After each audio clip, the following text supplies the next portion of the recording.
Hey everybody, Christopher here, and today I want to do something a bit different. I might split this video into parts, not sure, but as you can tell by the title of this video, I would like to talk about the creation of my movie, The Quantum Terror, how it was inspired by a lot of different things, how it was a long time coming in my life, and the journey I've been on so far to get this movie finished and out there. If you've been following the story of The Quantum Terror, it was originally supposed to take 2 years to make. I am now in year 5.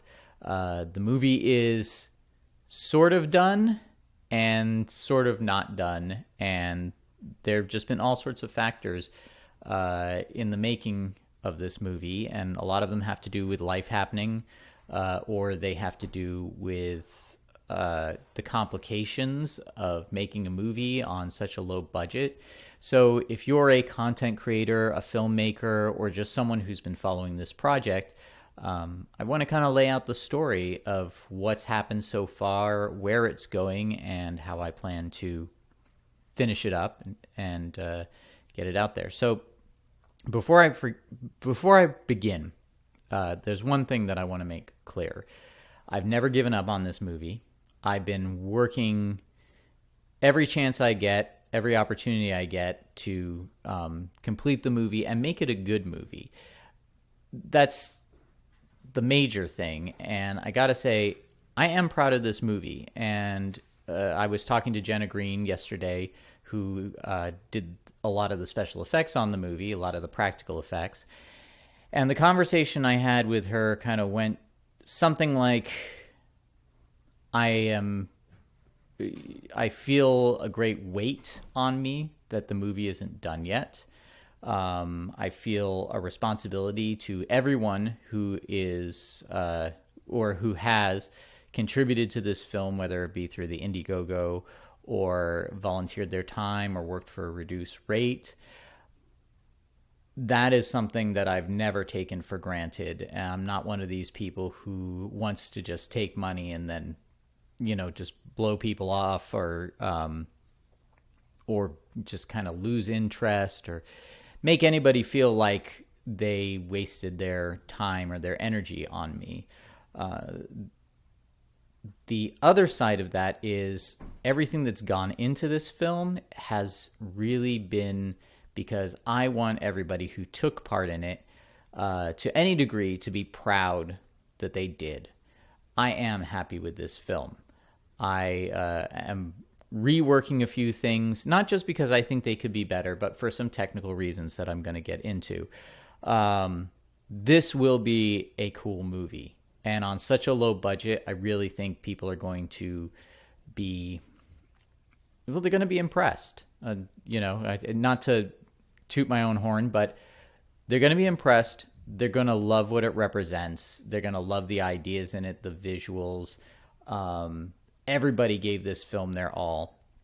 So, having said that, let's get into the story of The Quantum Terror. So,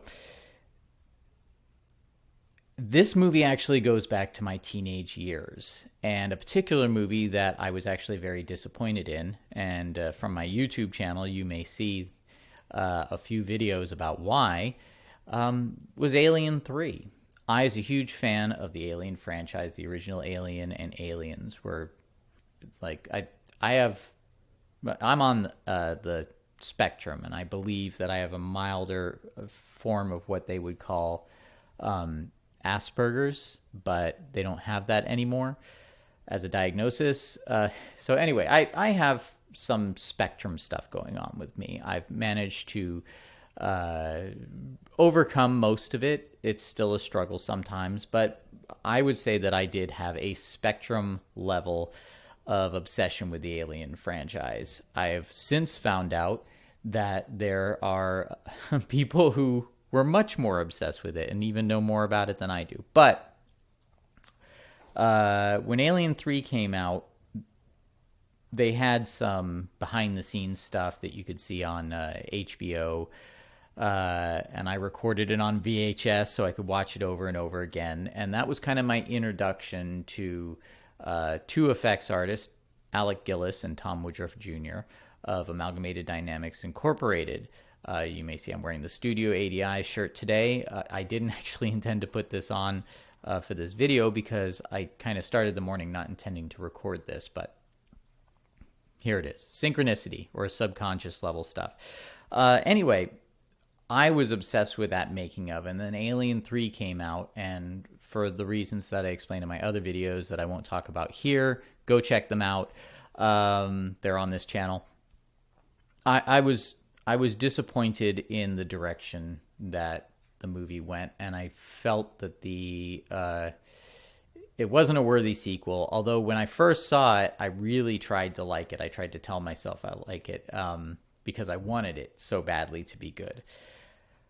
But what I was really enamored with was the practical effects that Amalgamated Dynamics had created, and I loved the sets. And so I started trying to build my own miniatures using bits of scrap wood and drywall and a lot of hot glue, because you could kind of squirt out hot glue in patterns that would look kind of like an alien hive and paint it black. And I even attempted to make a rod puppet out of Sculpey, a rubber bat, a rubber skeleton, and macaroni for the tail. You know, this is me in my teenage years. I was always, even then, trying to find cheap materials and turn them into cool effects. So a few friends of mine, I remember Rob Jimenez, Danny Rico, we were going to get together and run around in some of the wash tunnels, which I don't actually recommend or condone because it can be dangerous doing. But we were going to essentially build a bunch of alien stuff, build fake high-tech guns, and set off fireworks and all sorts of things that teenagers shouldn't do in these wash tunnels, and record it. And Danny had a VHS camcorder. And, you know, as a lot of things with teenagers, my friends kind of lost interest or lost the excitement or stopped believing that we could do it. I never did, but I didn't even have a camcorder, so I had to let it go. I wish I had taken more pictures of that stuff. So, of course, I grew up. I met my wife. We had a couple of kids, and we were trying to make it in California. I was working at Lamps Plus in Chatsworth at the time. And long story short, turns out ADI was just a couple of doors down from where I worked. I would go on walks every day, and every once in a while you capture a glimpse of something going on in their shop that was interesting. If their roll-up door was open, you could see like the alien queen or the brain bug. And then one day they were working on something in their parking lot, and I grabbed a couple of friends from work, and we ran over there to check out from a respectful distance what was going on. And Tom and Alec were out there. I didn't recognize them at first, which is interesting because I'd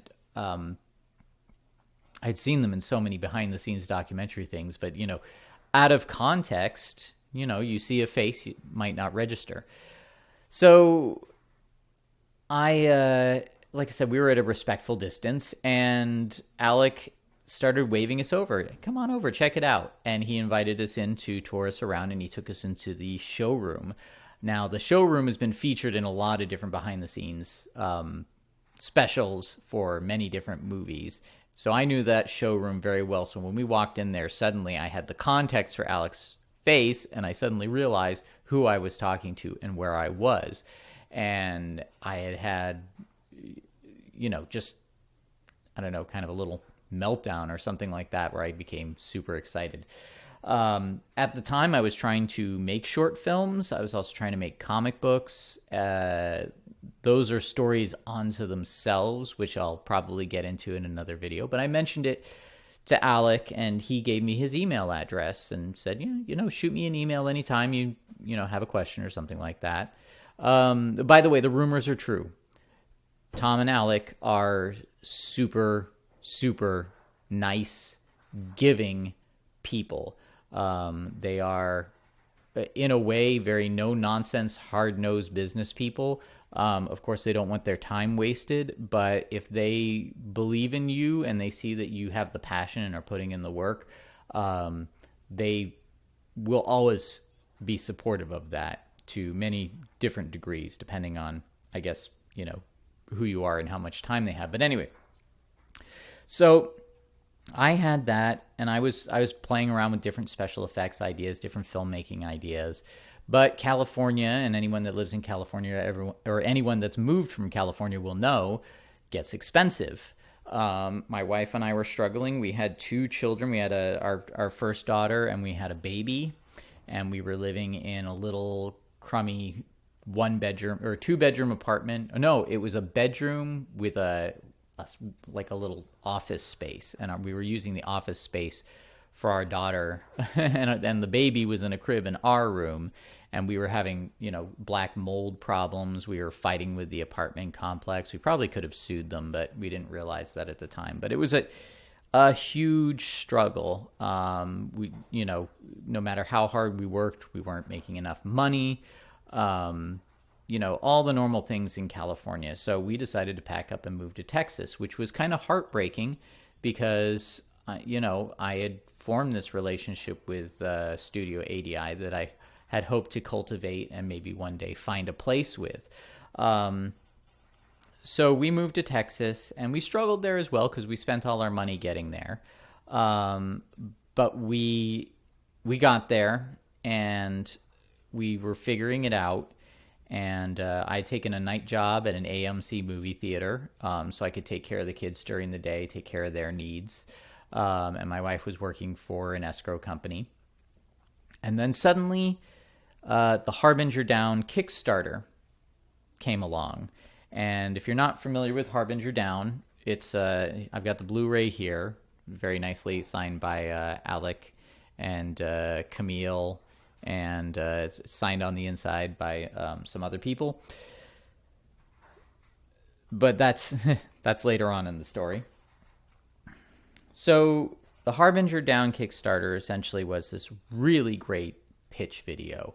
Tom and Alec had, being practical effects artists, practical effects being physical effects in front of the camera, makeups, animatronics, puppets, miniatures, anything that isn't CGI, essentially, that's not built inside the computer.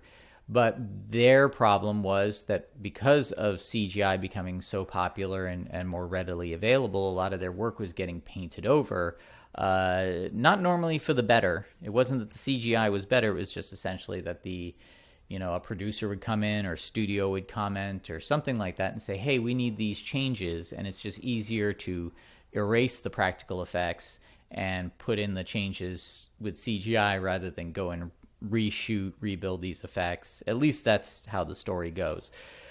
But after that happening a few times with them, the most notable being the 2011 or 2012 prequel to The Thing, where they did these amazing animatronics that were worthy of Rob Bottin's original work in the John Carpenter Thing. Maybe not a worthy sequel to John Carpenter's The Thing, but it was all right. But they were heartbroken. This isn't just about a paycheck for them. They love what they do, just like we love watching it. And the fans weren't happy. They wanted to see those practical effects. So they decided to do this Kickstarter for Harbinger Down, which was an homage to movies like The Thing and Alien, and kind of in the tradition of the 1980s Roger Corman movies like Galaxy of Terror and Battle Beyond the Stars, which Alec had also worked on. He'd gotten his start with Roger Corman. Just like Tom Woodruff had gotten his start with Stan Winston, and Alec went to Stan Winston, and that's where they met and created Amalgamated Dynamics and went on to work on Alien 3. So it was all connected for me. But I saw this Kickstarter and I thought, this is brilliant.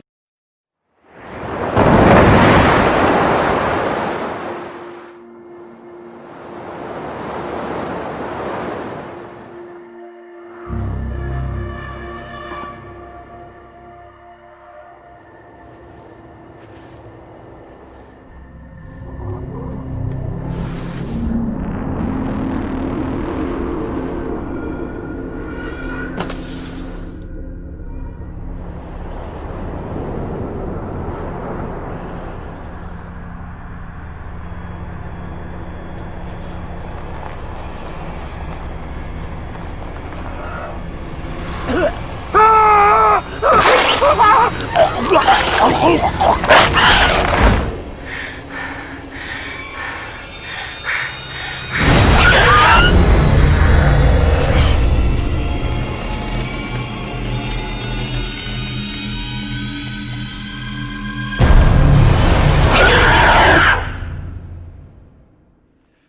I'm Alec Gillis, and along with Tom Woodruff Jr., I co-founded Amalgamated Dynamics Incorporated. Now, for those of you who don't know who we are, we make monsters for movies. But we don't use computers, we use animatronics and special makeup. We are practical creature effects artists. And we've done pretty well over the years. Increasingly, big studios overlook our techniques. They seem to think that science fiction and horror relies on an overabundance of computer-generated effects. Well, we respectfully disagree. Now, we have nothing against CGI. It's a fantastic tool. It's just that there's something tactile about animatronics and makeup that make it more real. Maybe that's because it is real. Let me show you something. This is a practical animatronic suit character. Because it really exists, it can be photographed at the same time, in the same physical space and light as an actor. And acting is reacting, so an actor acts better when there's something to react to. Imagine what a hard time Sigourney Weaver would have had reacting to a green tennis ball instead of our actual alien.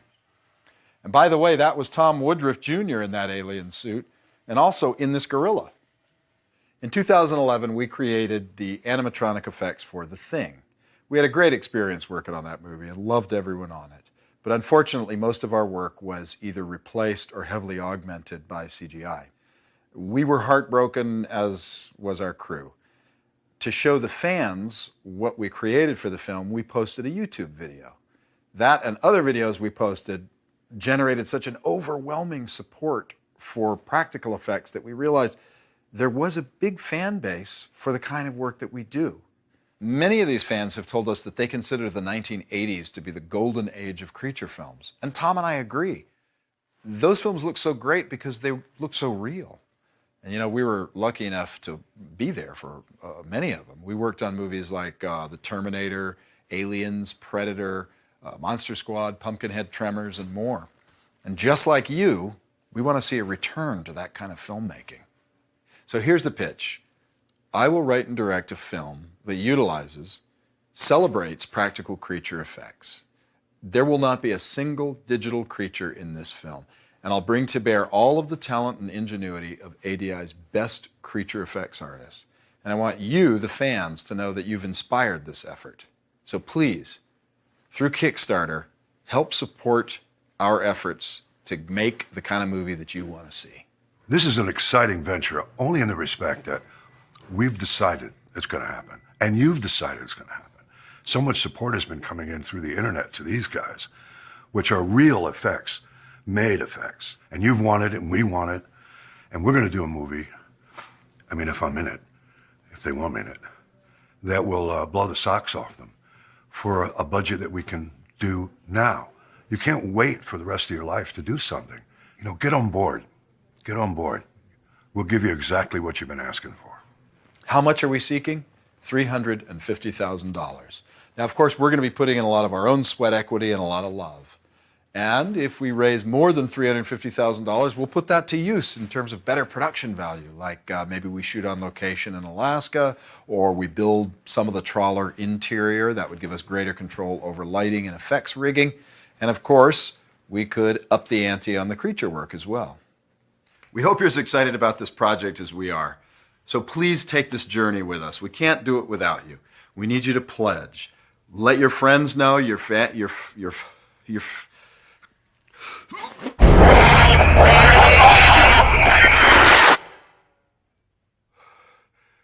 pledge. Tell your family to pledge and your friends to pledge, and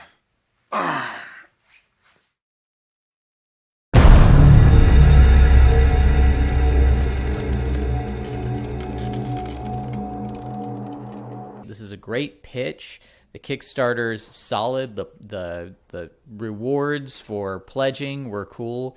But the problem was that the social media wasn't there. Their social media presence. You can do an excellent Kickstarter, but I immediately kind of was worried for them. I was like, wow, they put all this hard work into this Kickstarter, and yet not very many people know about it, but they know their movies. So I reached out to Alec and I said, look, I'm broke. I'm struggling myself over here, but what I can volunteer is my time. I can help you pull together social media for this and really get the message out there. So Alec put me in touch with one of his people, and I worked with that person for a while, and that person kind of helped to bring in some big money people, while what I did was I pulled together a street team, all these people who were fans of the different movies that were, meant so much to all of us. Will DeVokies, Greg Johnson, I'm blanking on names. But anyway, their names are in the credits. And by the way, Harbinger Down is on Amazon Prime right now. So if you have Amazon Prime, you can watch it for free. It's, or you can rent it if you don't have Amazon Prime. I highly recommend that. It's also available for DVD purchase, which I'll leave a link in the description. By the way, if you're hearing background noises, I'm in my garage and it's raining right now, I think. Lots of wind. There's a hurricane coming through just below us on the map. So anyway, long story short, the Kickstarter was a success, which, again, this signed Blu-ray here. Christopher, thank you for your talent, patience, and hard work making this movie a reality. All the best, Alec Gillis. So there you go. So the movie got made. I should mention some of the things. If you're a content creator, by the way, here are some of the things that we did to get the to make the Kickstarter a reality. So first of all, I contacted everybody I knew. I called people that I wouldn't otherwise dare bother that I knew in the industry, but because I had the credibility of Tom and Alec and Studio ADI, an Oscar-winning special effects company, I was able to call them and go like, look, this is happening. Will you help us? Will you, blast it down on your social media to your followers? And everyone said yes. And thank you to those people, if any are watching them. Another thing I did, which I think is the biggest coup, the biggest thing at the time, there was, and she's still popular with her YouTube channel, but Comic Book Girl 19, and her then boyfriend Tyson. I reached out to them knowing that they had done this wonderful video about Prometheus, the movie Prometheus, kind of breaking it down, interpreting what it was. And I knew that they were big fans of practical effects. They had a huge following, and I got her interested in this project, and we arranged an interview. She's after that, she had Lance Henriksen on her show as well, because Lance is in Harbinger Down. And that was a big deal. That got a lot of people interested in the movie. So there are other things we did. We made flyers. We went to events. But the collective effort of this street team of these different fans, arranging interviews. I think Greg got Cracked.com, which was big at the time, into Harbinger Down and got them some interviews as well. Stan Winston School of Character Arts, which is co-founded by Matt Winston, Stan Winston's son, and Eric Lidoff. They did tours, but that was on Alec's side. They already knew each other. That wasn't me, but it just was. It felt special. This felt like a special event, a special time. And even though there's still a lot of people who don't know about this movie or haven't seen it, or there are some people who don't have much of an opinion about it, you might hear some noise over there. I'm doing this all off the cuff.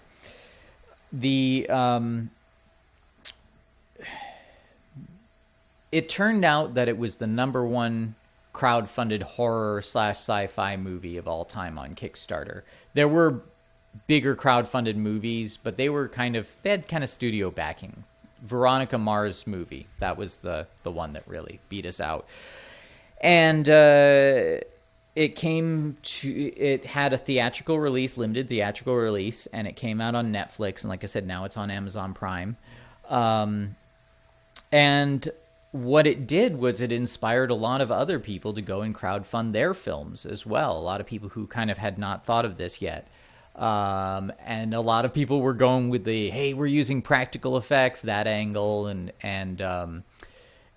since then, there's been an explosion of crowdfunded films and an explosion of crowdfunded comic books. And the way people use crowdfunding has evolved since then in exciting ways, which, again, I talk about in other videos on this YouTube channel. So, and it's still evolving. So I'm really excited about that. So I kind of went into this whole thing about Harbinger Down because at the time I was still thinking about my own films. What do I want to do?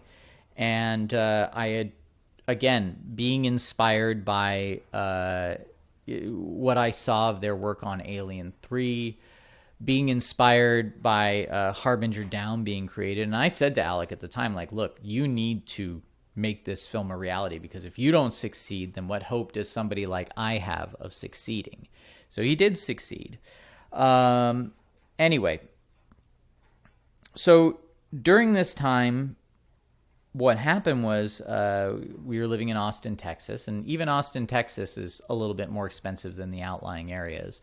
My wife had been transferred to another office that was kind of south of Austin, and so she was driving about, 40 minutes, and so she wanted to live closer to that office.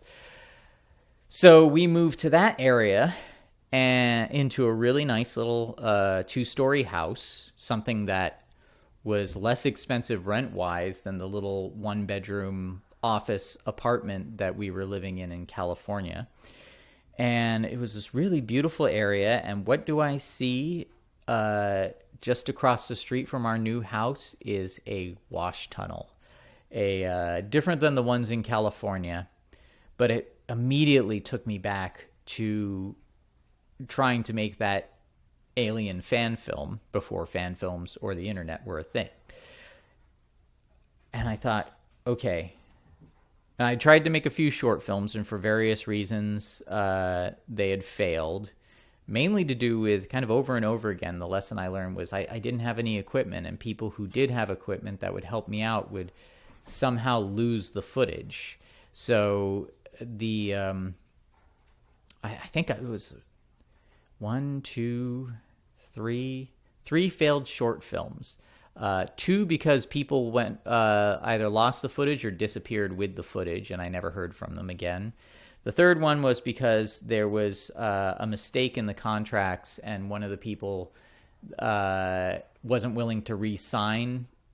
Again, another story. So I had decided, okay, I'm getting my own equipment. I can't afford great equipment, but I can afford a Canon 7D, which I knew they had shot some episodes of, I believe, House on. So it's like, okay, this DSLR camera can do the trick. It's not ideal, but it can be done. So I got my own equipment. I got my own sound equipment. I got some lights, and I created a green screen, and I found, like, this green screen here is these large sheets of insulation foam that I painted up to look like concrete, and I created these faux wash tunnels in my garage that would actually they would wobble if you ran past them too fast. That's how lightweight they were. And I cast some actors, and I based the script around the entrance of the tunnel that was real outside of my house. And I had these tunnel sets in my garage, and I decided to use the interior and exterior of my house as set pieces. So I wrote the script around what I had available, and I did a lot of miniatures and puppets. Most miniatures were created by Heather Lowe. Again, Jenna Green. She handled a lot of the practical effects work for me, painting stuff up, helping me with puppets. A lot of people came and volunteered to help. Some people came in. Some people were, had made problems. I got rid of those people. Some people were in just in a disagreement of, how the movie should be made. We came to agreements of like, we'll work on other projects together, or I'll do this for you. Anyway, what ended up happening was I ended up writing a script that was very much, and again, maybe this is a subject for a different video, but it was a subconscious deep dive. I'm very into the writings of psychoanalyst, psychologist Carl Jung. He has a lot of interesting things to say about the shadow self, things going on in our subconscious mind. I was very inspired by, of course, David Lynch, the Aliens franchise, The Things. So I kind of created this very weird script that allowed me a lot of leeway for error, because it was dealt with things like quantum physics, which I was really into, quantum physics shows on Science Channel at the time. This kind of weird. And quantum physics is so strange that, I'm not dealing with real quantum physics in the quantum terror. I'm dealing with kind of the pseudoscience that comes along with quantum physics that you will find that can be very amusing at times. But it was ripe for, strange alien material. So I wrote this script around what I had and tried to play with these very strange ideas. And I got these wonderful actors in, and I got a great director of photography, Anthony Gutierrez, and we pulled this thing together. The initial crowdfunding through Indiegogo was supplemented by someone who's become a producer partner since, not just on the Quantum Terror, but on other projects that we're working on, other scripts we're developing, who is Doug Mayfield. Doug is a really wonderful guy, very supportive. He's become a very good friend. Anyway, we got this movie shot. It took about a year to do, with some supplement footage, some B-roll that I shot, lots of miniature effects, like I said. And I did an initial cut of the movie that was like 2.5 hours long and really boring. And what I really learned from that was how much stuff you will shoot that you'll think is great at the time, but you start to realize that audiences aren't going to be as interested in it. They're going to be bored by it. So I essentially did a linear edit of events and got it down to 1 hour and 37 minutes, which is still pretty long for a movie, but I thought it was very interesting. And I knew that when Derek Hunt did his music for it, it was going to, we were going to have discussions about how ambient sounds were going to be used and how some of these extended scenes would be less boring with his audio genius applied to it.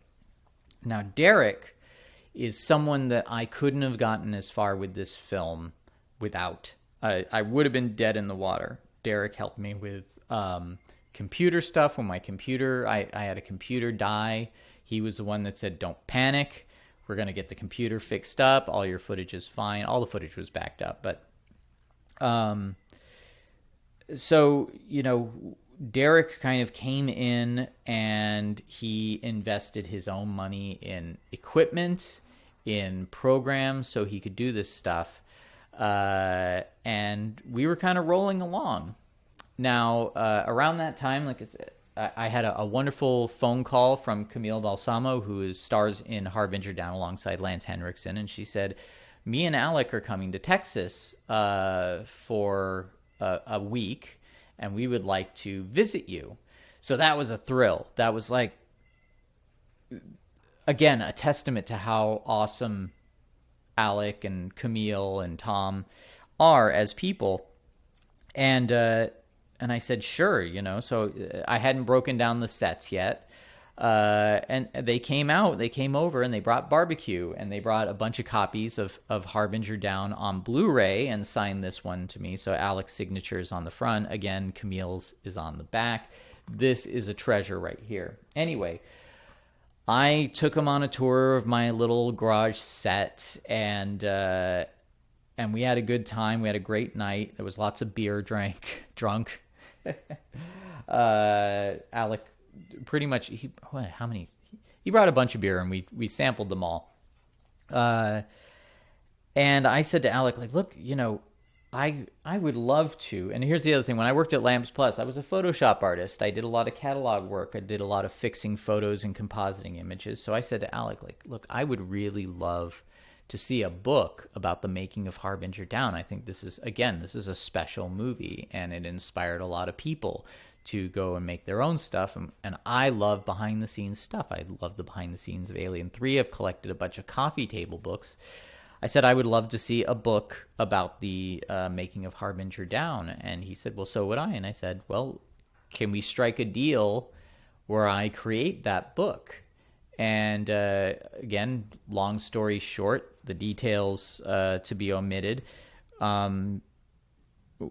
The book was made. Took me a while to make, but here it is. There's a little thing on here. This is my print proof. I should at some point order myself a copy without this little band on here. But the making of Harbinger Down, which is available on Amazon, and I will leave a link to in the description. It's available on Kindle and in print. It's a print-on-demand thing. So, it features the I wrote an introduction. It features some of the poster art. It shows awesome stuff of people at work doing things, not just creatures, but check out this, is it beluga whale, and designs. Here's some of the designs, and I should show you as well, by the way. One of the things I forgot to mention was that Alec, as a reward to the street team who were artists, they had us submit design ideas. So here's one by me, and get that nice and close.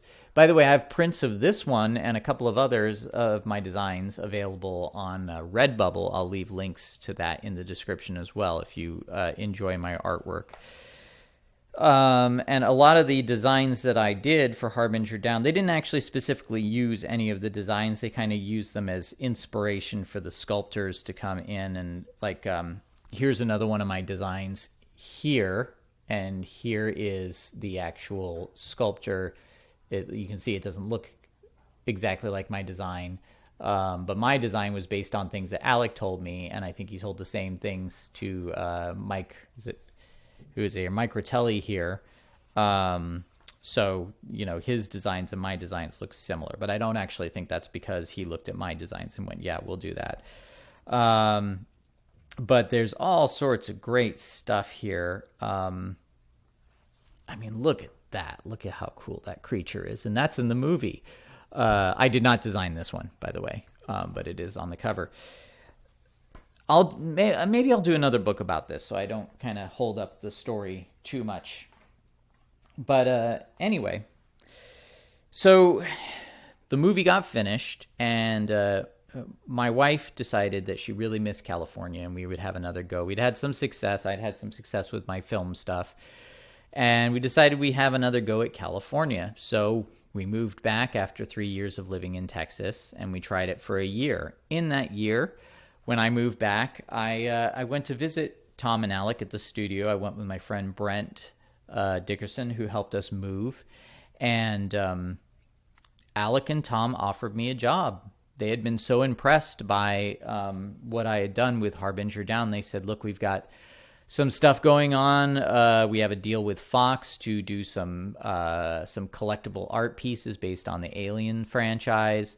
We want to do Studio ADI Premium, which originally, I think at the time, well, I shouldn't talk about Studio ADI Premium. Maybe that's going into territory that they don't want me to talk about. But we gave it a shot. Unfortunately, the budget ran out for me. So after, I think 6-8 months of working for them, eventually they had to let me go. I was working for them part-time. But the part was amicable. We are still friends. And Alex still communicates with me regularly, and especially helpful whenever I've got questions about an effect I'm doing for my film. In the meantime, in California, I did finish up the edit for the Quantum Terror. And Derek and I were working together on, I had a computer die, and Derek pulled together a bunch of parts, spare parts that he had, and built me a whole new computer. God bless him.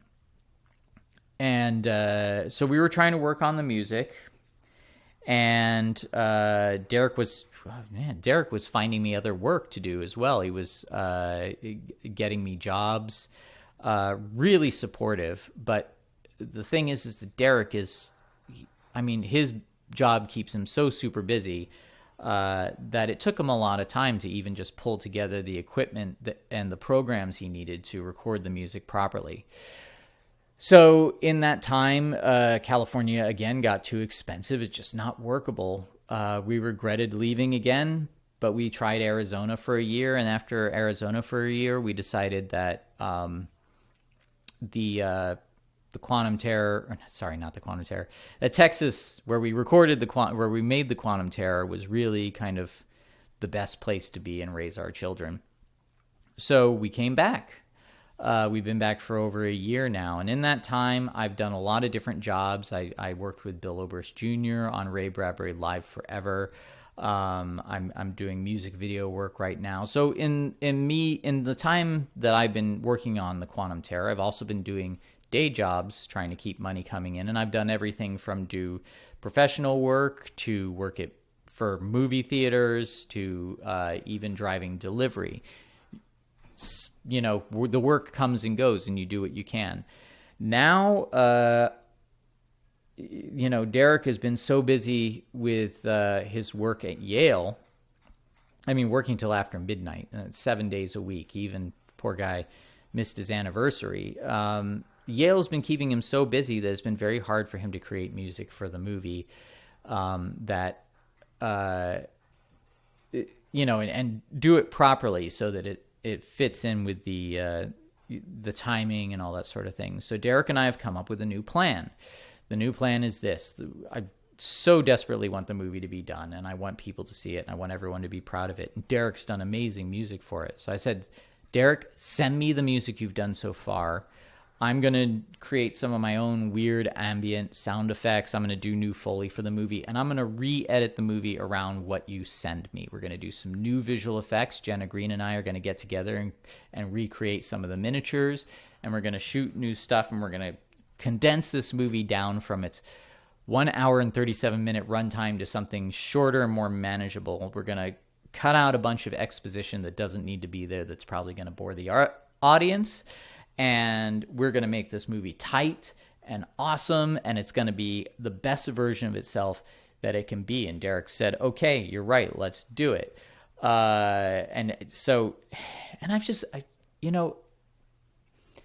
This movie is not out there yet.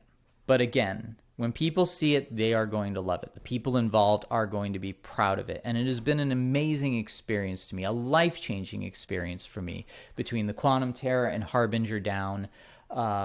In that time, I've become good friends with Alec in a way that I was not before. Before, Alec was just a person that, I was aspiring to. He's a role model. A role model is someone who is kind of you judge yourself against in terms of success. I know that can be awkward for people. It's awkward for me when people do it with me. It's flattering too, and I know that Alec is a very down-to-earth guy, and he doesn't want to be worshipped. He doesn't want to be anybody's hero or idol. He sees himself as just a kind of a working-class guy. And he is, but his level of success was achieved through his ingenuity, his determination, and his hard work. And so that's what it means to look at Alec as a role model, someone to kind of judge myself against, to get to that level of. And thank you, Alec, for being that. And these experiences have made me be able to relate to Alec in very human ways and see him and his partner Tom and Camille at ADI, all as really great people who I'm so grateful for. Derek and Doug Mayfield and I and Jenna Green and a bunch of other people have become really close over this movie, and they've continued to be supportive. And they're a part of my life now in a way that is just has fundamentally changed my life, the things I've learned, what I've perceived, and I've gained so much credibility through knowing all of these people and working with all of these people, and I'm carrying that over now to new projects. And I'm going to be talking in the future about those projects and some of the other people who have kind of I'm partnering up with to do things. My intention is to build a studio out here in Texas.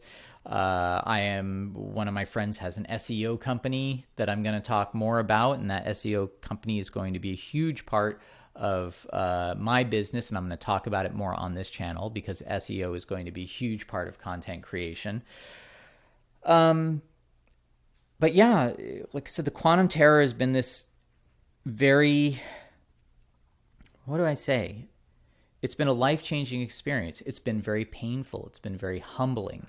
It's driven me to points in my life where I've really felt deep sadness and regret that I wasn't able to accomplish my goals in the way that I pitched in my video, my original Indiegogo video, to the people who donated. And I know some of those people are maybe a little disappointed and angry that the movie still isn't done yet, and I understand that. Other people have been very patient, and I'm very grateful for that. But I am not throwing in the towel, and I'm not. I won't rest until every single one of you get what you wanted out of this or what you anticipated for supporting it.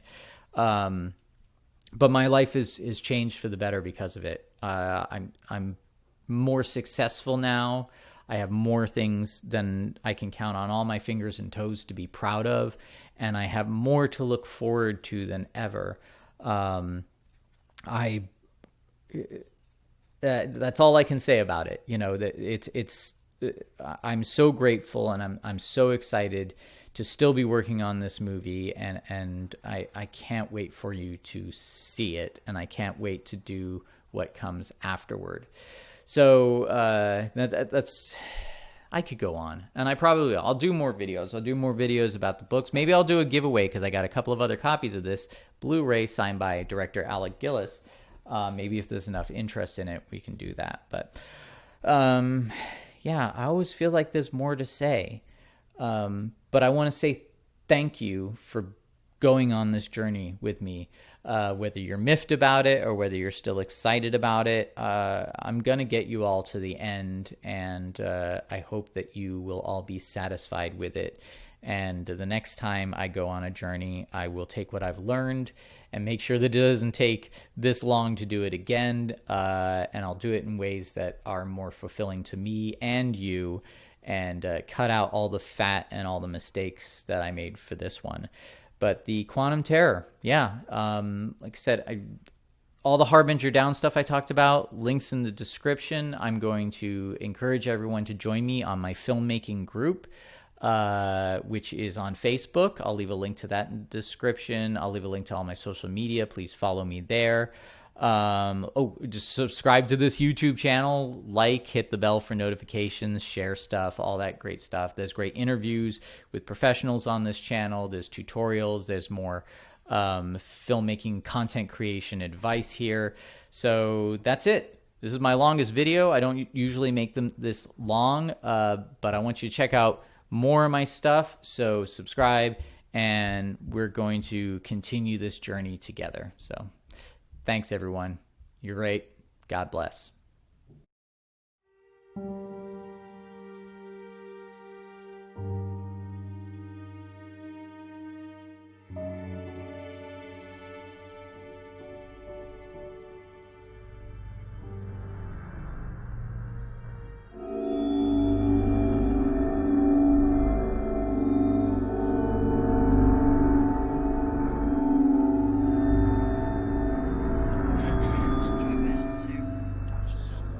Sorry, what'd you say?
We haven't lost our minds. Not yet.